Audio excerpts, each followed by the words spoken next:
रूसी सेना ने यूक्रेन पर अघोषित हमला कर दिया है। यूक्रेन ने दावा किया है कि रूस की सेना ने बुधवार को कई बार गोलीबारी की। गोलीबारी में रूस ने यूक्रेन के एक सैनिक को मार दिया है। इसके अलावा इस हमले में 6 सैनिक घायल भी हुए हैं।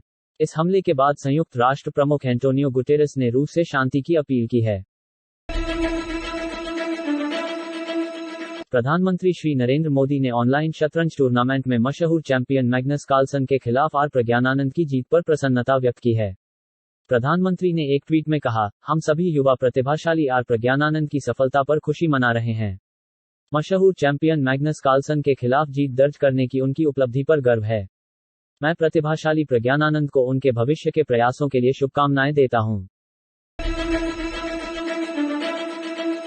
सीबीएसई द्वारा वर्ष 2021-22 की 2 चरणों में बोर्ड परीक्षाओं के आयोजन के अंतर्गत पहले चरण के परीक्षा के परिणाम जल्द ही जारी किए जाएंगे। छात्रों को टर्म 1 रिजल्ट में पास या फेल घोषित नहीं किया जाएगा।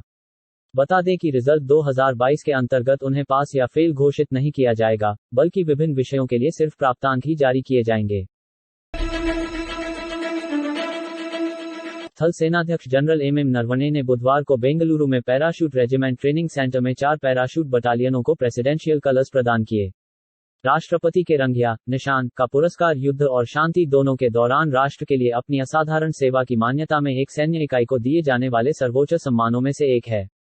इस सम्मान को हासिल करने वाली 4 बटालियन 11 पैरा विशेष बल, 21 पैरा विशेष बल, 23 पैरा और 29 पैरा हैं। लंबे समय से देश में समान नागरिक संहिता कॉमन सिविल कोड की मांग करने वाला राष्ट्रीय स्वयंसेवक संघ आरएसएस अब इस मुद्दे पर देशव्यापी बहस चाहता है। आरएसएस के एक वरिष्ठ नेता ने कॉमन सिविल कोड के लिए कोई निश्चित समय सीमा तय किए जाने से इनकार करते हुए कहा कि इसके तहत कई सिविल कानूनों में बदलाव की जरूरत है, जो एक साथ नहीं हो सकता। सरकार धीरे धीरे इस दिशा में आगे बढ़ रही है, लेकिन समानता की जरूरत वाले सिविल कानूनों की पहचान और उसके लाभ के बारे में आम जनता के बीच जागरूकता भी जरूरी है।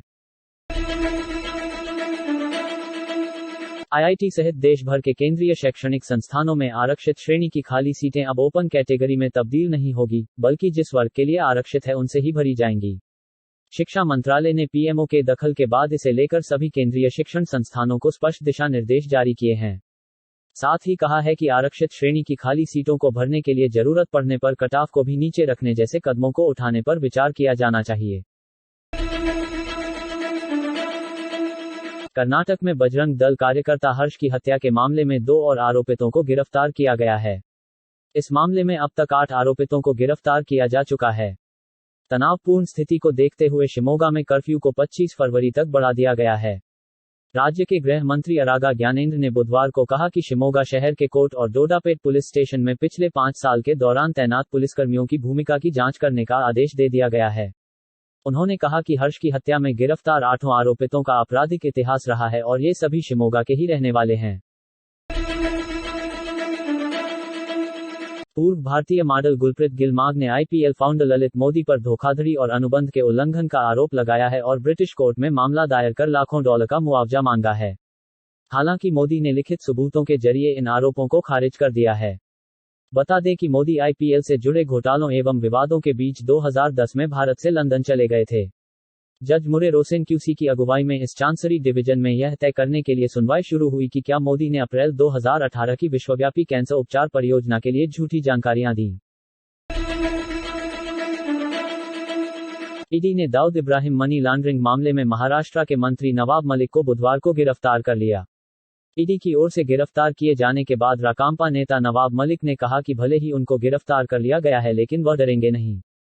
खबरों से मिली जानकारी के मुताबिक प्रवर्तन निदेशालय ईडी ने भगोड़े अंडरवर्ल्ड सरगना दाऊद इब्राहिम, उसके सहयोगियों और मुंबई अंडरवर्ल्ड की गतिविधियों से जुड़ी मनी लॉन्ड्रिंग जांच के मामले में बीते बुधवार को राकांपा नेता और महाराष्ट्र के अल्पसंख्यक मामलों के मंत्री नवाब मलिक को गिरफ्तार कर लिया। बाद में उन्हें अदालत में पेश किया गया जहां से उन्हें 3 मार्च तक ईडी की हिरासत में भेज दिया गया। पहाड़ी राज्यों जम्मू कश्मीर, उत्तराखंड व हिमाचल प्रदेश में बीते बुधवार को जमकर बर्फबारी हुई।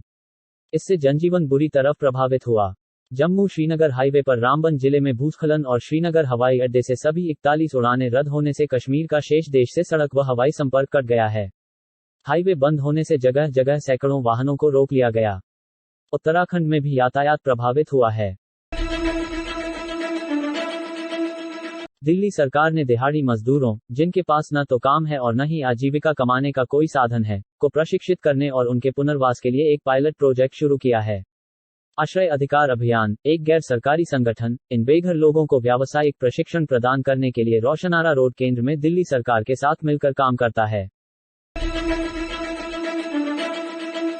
अभिनेत्री अमायरा दस्तूर, जो बॉलीवुड उद्योग में अपने लिए एक जगह बनाने में कामयाब रही है, के स्टनिंग फोटोशूट चर्चा में हैं। इस साल से बॉलीवुड में कदम रखने वाली अमायरा ने 16 साल की उम्र में एक मॉडल के रूप में अपना करियर शुरू किया था। उन्होंने Dove, Vodafone, clean and clear और माइक्रोमैक्स सहित कई विज्ञापनों में भी काम किया है। अमायरा एक ट्रैवल फ्रीक हैं और अपनी शानदार वेकेशन तस्वीरें पोस्ट करती रहती हैं।